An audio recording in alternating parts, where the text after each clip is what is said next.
अलीबर वाह जी पुछड़ी ताईं पाणी गुज़िरियल केतिरनि सालनि खां न पहुची सघियो। अलीबर वाह जी पुछड़ी जे आबादकारनि हबीबुल्ला राजपर, अनवर अली डेपर, अली मुराद राजपर, पीराणो मजीदाणो, अली मुराद चांडियो, सियासी समाजी अॻवान ग़ुलाम अली आजाणो ऐं ॿियनि आबादकारनि जी अॻवानी में एहतजाजी कैंप हणी आबपाशी अमलदारनि ऐं पाणी चोरनि ख़िलाफ़ धरणो हणी वेही रहिया।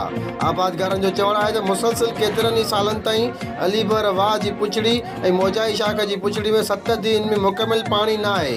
इहो असां पुछड़ी जे आबादकारनि सां सरासर ज़ुल्म आहे ऐं असां ज़ुल्म जे ख़िलाफ़ मरण घड़ी ताईं हिन कैंप ते धरणो हणी वेहंदासीं। जेसिताईं पाणी न ईंदो तेसिताईं धरणो जारी रहंदो। हितां जो ग़रीब अवाम पेट पालण लाइ मजबूर आहे ऐं 28 सालनि खां दाऊं कंदड़ ग़रीब अवाम जे ॿुधण वारो कोई वाली वारिस न आहे ऐं मथां वरी तपेदार जो तपे अचणु ढल लाइ कर्ज़ में ॿुधल ग़रीब आख़िर केॾांहुं वञनि। अलीबर जी पुछड़ी में पाणी न हुअण जे करे 12,000 एकड़ ज़मीन वीरान थी चुकी आहे ऐं पीअण जो पाणी बि खारो थी चुको आहे। अलीबर वाह जी पुछड़ी सुकण जो सबबु साफ़ ज़ाहिर आहे। भारी रक़म ऐं गरी रिश्वत, वॾनि माण्हुनि जी फुल सपोर्ट, ॾाढ ज़बरदस्ती ऐं असांजा वाटर कोर्स स्टोरेज नाजाइज़ नूलियूं लॻाए जटा जनरेटर हलाए वाह जी पुछड़ी खे सुकायो वञे थो।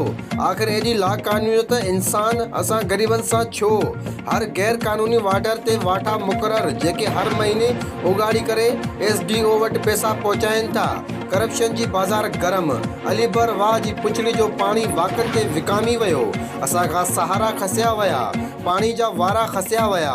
पाणी खां सवाइ सावक गुल गुलज़ारी न रही आहे। अलीबर जी पुछड़ी वारे इलाइक़े में रुञ ई रुञ। बेपज ग़रीब आबादकारनि जो पाणी बासर वटि यरगमाल।